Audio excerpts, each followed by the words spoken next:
নমস্কার, আপনারা কেমন আছেন? আমার ব্লগে আপনাদের স্বাগত জানাই। দেওঘরে আজকে আমাদের সেকেন্ড ডে। আমরা এখন যাচ্ছি মন্দিরে পুজো দিতে। এখন 4:10 বাজে। তো আমরা এখন যাচ্ছি কেন অনেক লাইন পড়ে, তার জন্যই আমরা এত ভোর ভোর যাচ্ছি।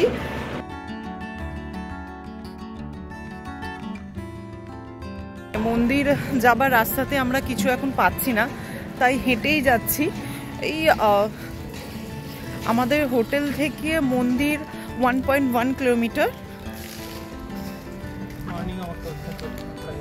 তো দেখা যাক যদি রাস্তায় যেতে যেতে গাড়ি পাওয়া যায়।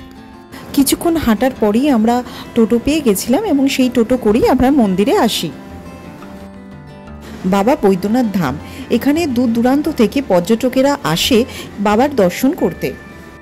এখন ভোর 4:30 বাজে, তার মধ্যে আপনারা দেখতে পাচ্ছেন যে কতটা লাইন পড়েছে, কত দূর দূর থেকে মানুষ আসে শুধুমাত্র বাবার এই দর্শনের জন্য। এখানে দু ধরনের লাইন হয়, একটা হচ্ছে সাধারণ লাইন যেটাতে আপনার সময় লাগে বেশি, এবং আরেকটি হচ্ছে ভিআইপি যেটাতে আপনার কম টাইম লাগে।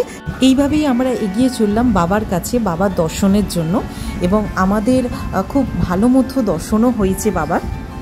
আপনারা যদি পুজো দেওয়ার উদ্দেশ্যে আসেন তাহলে প্রথমেই আপনাকে শিবগঙ্গা ঘাটে যেতে হবে এবং সেখান থেকে জল নিয়ে উড়াল পুল ধরে লাইনে দাঁড়িয়ে মন্দিরের গর্ভগৃহে প্রবেশ করতে হবে।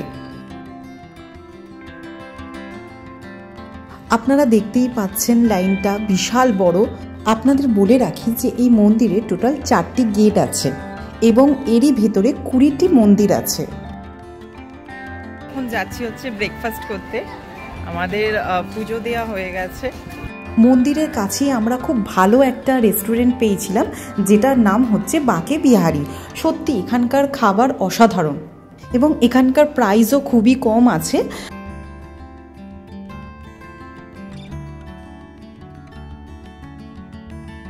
সকালের ব্রেকফাস্টে আমরা ছোলে বাটোরে আর আলুর পরোটা অর্ডার করেছিলাম। আমরা এখন সাইট সিন করতে যাচ্ছি এবং কোথায় কোথায় যাব সেটাও তোমাদের জানাবো। তো চলো যাওয়া যাক। আমরা টোটো আগে থেকেই বুক করে নিয়েছিলাম এবং আমাদের টোটো ভাড়া পড়েছিল 550। আপনি চাইলে এখানে অটো অথবা ক্যাবও বুক করতে পারবেন। আমরা এখন যেখানে যাচ্ছি সেটা হচ্ছে ত্রিকুট পাহাড়। এই প্রাকৃতিক সৌন্দর্য যেন ঐশ্বরিক আবেশ। এই প্রকৃতির সাথে ভগবান যেন আমাদের আশীর্বাদ করছে, তার জন্যই তো এত গরমেও আবহাওয়া শীতল। ত্রিকুট পাহাড়, ত্রিকুট পাহাড় বলতে ব্রহ্মা বিষ্ণু মহেশ্বরকে বোঝায়।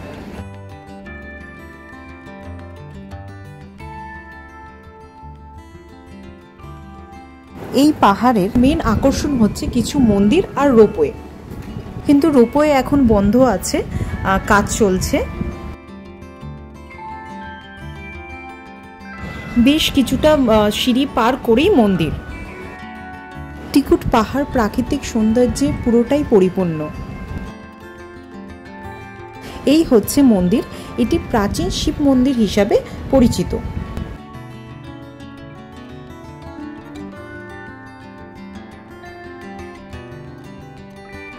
আমরা ত্রিকুট পাহাড় দেখার পর বেরিয়ে পড়লাম তপোবন পাহাড়ের উদ্দেশ্যে। দেওঘর থেকে যার দূরত্ব ছিল 10 কিলোমিটার। পথের ধারে বড় বড় গাছের শোভা দেখে আপনার মনটা চাইবে যেন একটু দাঁড়িয়ে পড়ি।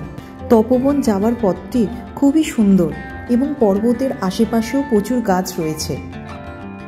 এখন আমরা পৌঁছে গেছি তপোবন। কিছুটা সিঁড়ি বেয়ে উঠতে হবে। এই তপোবনের বিভিন্ন পৌরাণিক কাহিনী জড়িত আছে। আমরা পাহাড়ের বিভিন্ন উচ্চতায় অনেক মন্দির এবং গুহা দেখতে পেয়েছি এবং সিঁড়ি বেয়ে উঠলে তপোবন দেওঘরের বেশ কিছু মন্দির এবং গুহা দেখতে পাবেন। আমরা যেহেতু গাইড নিয়েছিলাম সেহেতু গাইডের মুখেই আপনারা কিছু জিনিস শুনে নিন।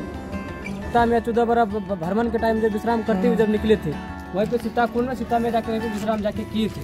পাহাড়ের চূড়ায় চমৎকার চওড়া এলাকা দেখা যায়। আপনাদের বলে রাখি এখানে অনেক হনুমান অ্যান্ড বাদর আছে। আপনাদের ফোন, পার্স সব কিছু সামলে রাখবেন, কেন তারা নিয়ে চলে যেতে পারে। আপনি গাইডের সাহায্যে সামান্য ট্রেকিং করতে পারেন, তবে এটি উত্তেজনাপূর্ণ এবং দুঃসাহসিক। এইভাবেই আমরা ট্রেকিং করতে করতে এগিয়ে চললাম এবং ছোট ছোট মন্দিরগুলি দর্শন করতে করতে গেলাম।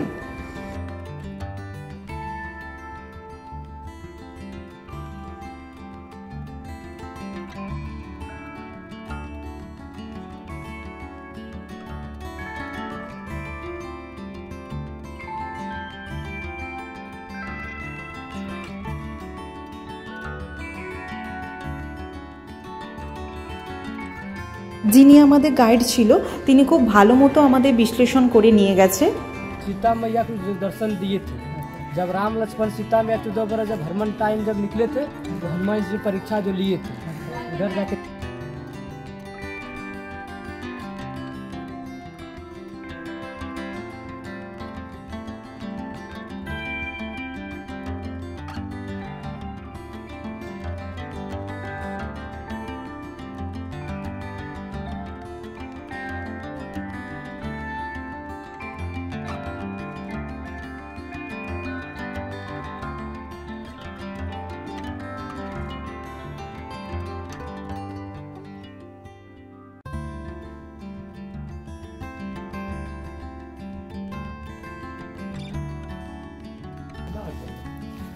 प्रेम से बोलिए बाबा बजरंग बली की जय।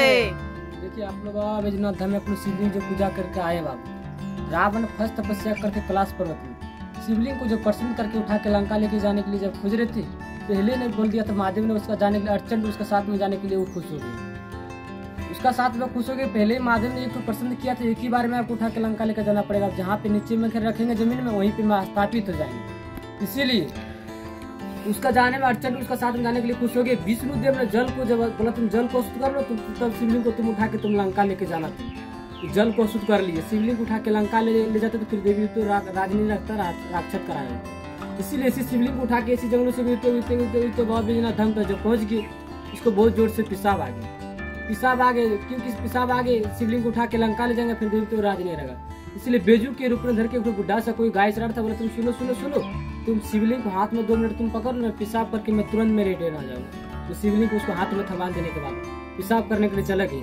नदी का नदी बहते हुए उसका पेशाब को जो बंद नहीं हुई, 3 बार आवाज देने के बाद भी जब रिटर्न जब नहीं आते हैं, जब शिवलिंग को जब नीचे में रखते हैं, नीचे में शिवलिंग को रख देते हैं, उधर जब रावण जब रिटर्न जब आते हैं, बाबा बैजनाथ धाम का बगल में शिवगंगा आप लोग जो देखे होंगे, इस तरह हथौड़ा से मार के जल को शुद्ध करके आके देखते रावण, ये क्या मेरे साथ में हो गया। शिवलिंग को उठाने का चेष्टा करते नहीं उठ पाते, पहले ही प्रश्न कर दिया था, एक ही बार में उठा के लंका लेकर जाना पड़ेगा। इसीलिए शिवलिंग को उठाने का चेष्टा करते, रावण क्रोध होकर बोलता है तुम लंका नहीं जाएगा तो मैं आपको पाताल भेज देगा। इस तरह अंगूठा से जब दबाया उसको पाताल भेज दिया। रावण क्रोध होकर बोलते मेरा भूमि में शक्ति हो, दोबारा आपको प्रसन्न करके उठा के मैं लंका लेकर चला जाऊंगा। तपोवन करके 4 जगह तपोवन, चारों तपोवन में छुप के जब भ्रमण करने लगे, 20 जगह छुप के जब रावण तपस्या करने लगे, सभी देवी देवताओं ने शक्ति बना के रखे थे रावण ने। हनुमान जी होते बंदर के रूप में, ये बोला ये बंदर बालक हमको क्या कर सकते, बालक तो कुछ नहीं कर पाएंगे। इसीलिए बालक तो बोला कुछ नहीं कर पाएंगे, सभी देवी देवताओं ने शक्ति बना के उसको हनुमान जी से आग्रह करते जाओ तुम रावण का तपस्या किसी तरह तुम जाके तुम भंग कर दो। इसीलिए पूरा गजरा शक्ति से पूरा तोड़फोड़ विकंड जब करने लगे, हनुमान जी का पूरा तोड़फोड़ जब करने लगे, जब राम लक्ष्मण सीता मैया वनवास टाइम इधर से गुजर रहे थे, रावण का तपस्या जो भंग हो गए, राम लक्ष्मण सीता मैया इधर से गुजर रहे थे, वो हनुमान से परीक्षा लिए थे, आप जो रावण का तपस्या जो भंग करने जा रहे हैं आपका प्रमाण क्या है। बोला तुम तो अंतरामी मैया आपको साफ जानते हैं, एक बार अयोध्या में सीना चिर के दिखाए थे मेरा हथकल मानो, आप यहाँ भी प्रमाण खोज रहे हैं। जितना गणना शक्ति जितना तोड़ फोड़ किए मेरा पत्थरों में पूरा मूर्ति अंकित है, लोग कैसे विश्वास करेंगे। इसीलिए आप कुछ प्रमाण दिखाइए। इसीलिए 11 बार जय श्री राम जिस तरह हनुमान जी को पत्थर में दागते हैं, देवी शक्ति से हनुमान जी की मूर्ति फट जाते हैं। दोनों पहले हनुमान जी लोग मूर्ति दर्शन करते हैं, वहाँ पे तो लाखों लोग को मनोकामना पूरा हुआ था। ना तो धर्म में बता नहीं सकते, मैं छोटा सा मैं धर्म बता रहा हूँ। तो कलकत्ता का पथरिया घाट की जो रानी थी, 7 लड़की हुआ था, एक पुत्र नहीं हुआ था। हनुमान जी मंदिर में रानी आके मनोकामना मांगती है, एक तो हमको पुत्र रहेगा, तो पूरा पहाड़ काट करके हनुमान जी मंदिर में भव्य मंदिर बना देंगे हम। जितना आप लोग सीढ़ी देखे सब वही रानी बनवाई थी। जब चेष्टा किया बनवाने का, हनुमान जी ने उसको सपन देता है मेरा रास्ता को तोड़ फोड़ नहीं करो, उससे आपका पुत्र नष्ट हो जाएगा। डर के मारे रास्ता बना के रानी बंद करा देती है। इसी का हट के जाके देखेंगे नौलखा मंदिर, तो जाके देखिएगा बूटी पे बैठे हुए पुत्र लेके रानी, वही रानी 9 लाख चांदनी खर्चा के देवी जब रानी बनवाई थी, इसीलिए उसको बोला था नौलखा मंदिर। हनुमान जी मंदिर में रानी जब तक जिंदा रही, साल में 3 बार जग हवन कराती रही। जब रानी गुजर जाने की बात, कैसे पूजा पाठ हो गए, पूजा पाठ तो बंद हो गए। जैसे आते लोग दान में देते हैं, क्योंकि कमेटी का रूल है हनुमान जी मंदिर में। जो 251 था उसका नाम से घिसू का लेप लगाया था हनुमान जी मंदिर वाले। जो 551 था उसका नाम से घिसू का लेप लगाया, उसका नाम से फ्लैग लगाया था। जिसका जैसा शक्ति है वैसा लोग देते हैं, उसका नाम से ठिकाना लेके पूरा घर तक बरसा जाता है। आप लोग जो भी हनुमान जी मंदिर मनोकामना मांगे 105 दिन गुप्त रखेगा, किसी को कुछ बताना नहीं, वही बता सकते हैं। इसका शादीशुदा बा सिर्फ दोस्त में उनके पुरुष वाले कुछ मनोकामना नहीं बताना, लेकिन ये हनुमान जी जाके मनोकामना मांगे। और ऐसा भी मनोकामना नहीं मंगाते किसी के लिए अनिष्ट हो जाए, किसी के लिए बुराई हो जाए, इसी के लिए हनुमान जी मंदिर में मनोकामना नहीं मंगाते, हित के लिए मनोकामना मंगाता है। किसी के लिए पढ़ाई लिखाई नौकरी चाकरी धन दौलत हनुमान जी मंदिर मनोकामना मंगाता है। आप लोग जो भी मनोकामना में ये 10 रुपए का धागा ले लेंगे, 5 बार जय श्री राम जाके बोलेंगे, बाबा बस पूरा करेगा। प्रेम से बोलिए बजरंगबली की जय।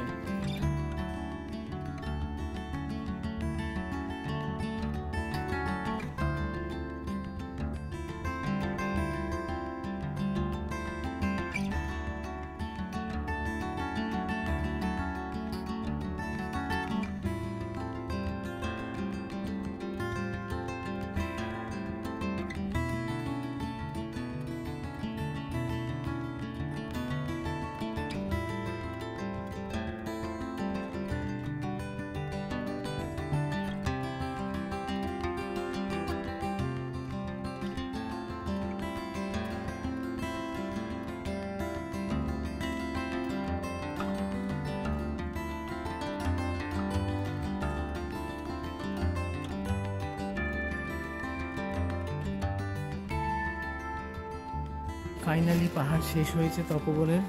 আমি ফার্স্ট টাইম অনেক পাহাড়ে ঘুরেছি, বরফও দেখেছি, কিন্তু এইরকম তপবনের মধ্যে ট্রেকিং আর গুহার মধ্যে দিয়ে যাতায়াত, তাও আবার কিছু দুটো জায়গায় যে পড়ে যাবো অবস্থা থেকে, ঠিক আছে ওকে, কেন আমরা এমনই জুতো পরে এসেছি, আর যেমন হ্যাঁ এক্স্যাক্টলি যেমন জুতো পরে এসেছি, কোনো ট্রেকিং শুজ নয়, একটা সামান্য ঘুরতে গেলে গরমকালে যেমন পরে অলমোস্ট স্লিপার বলতে পারেন।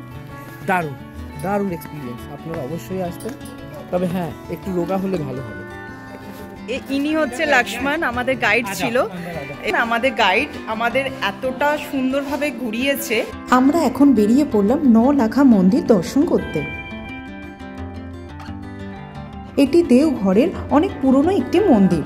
মন্দিরটি সকাল 7:30 থেকে সন্ধে 6:30 পর্যন্ত খোলা থাকে এবং দুপুর 12টা থেকে 2টো অবধি বন্ধ থাকে। মন্দিরটি বেলুড়ের রামকৃষ্ণ মন্দিরের মতো। মন্দিরের ভেতরে রাধাকৃষ্ণ, গোপাল এবং স্বামী বলানন্দ ব্রহ্মচারীর মূর্তি রয়েছে। পুরো মন্দিরটি মার্বেল পাথর দিয়ে তৈরি। এখন আমরা যেখানে যাচ্ছি সেটি হচ্ছে আমাদের ঘোরার লাস্ট স্পট। এটি দেওঘর থেকে 3 কিমি দূরে অবস্থিত একটি ছোট্ট পাহাড়। পাহাড়টির নাম হচ্ছে নন্দন পাহাড়। আপনি যদি বাচ্চাদের সাথে ভ্রমণ করেন তবে আপনি এই জায়গাটায় কমপক্ষে 45 মিনিট ধরে রাখতে পারেন। আমরা নন্দন পাহাড়ের ওপরে উঠলাম না, তাই আমরা এখন চলে যাচ্ছি সোজা হোটেলে। কিছুটা সময় রেস্ট নিয়ে আবার আমরা বেরিয়ে পড়ব সন্ধ্যেবেলা। আমরা কিছুক্ষণ রেস্ট নিয়ে আবার বেরিয়ে পড়লাম টাওয়ার চকের দিকে। আমরা এখন চলে এসেছি টাওয়ার চকে। টাওয়ার চকের কাছে আপনি খুব ভালো ভালো হোটেলও পেয়ে যাবেন।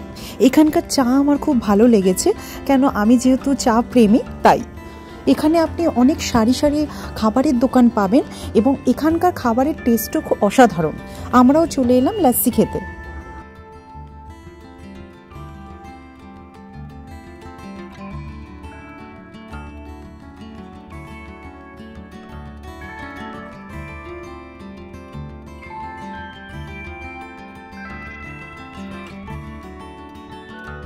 তারপর বাড়ির জন্য টুকিটাকি কেনাকাটা। তারপর সামনে রাবড়ি দেখতে পেলাম এবং তখনই আমরা চলে গেলাম আবার রাবড়ি খেতে। এখানকার রাবড়িটা খুব টেস্টি ছিল।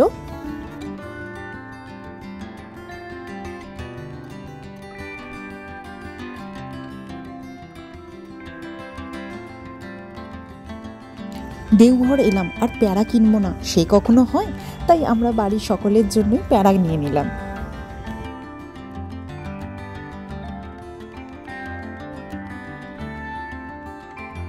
উনি আমাদের প্যারা টেস্টও করে দেখালো, কেন আমরা যেহেতু কম চিনির মধ্যে মানে কম মিষ্টির প্যারা চাইছিলাম, সেহেতু উনি প্রত্যেকটাই আমাদের টেস্ট করালো, তারপর আমরা নিলাম।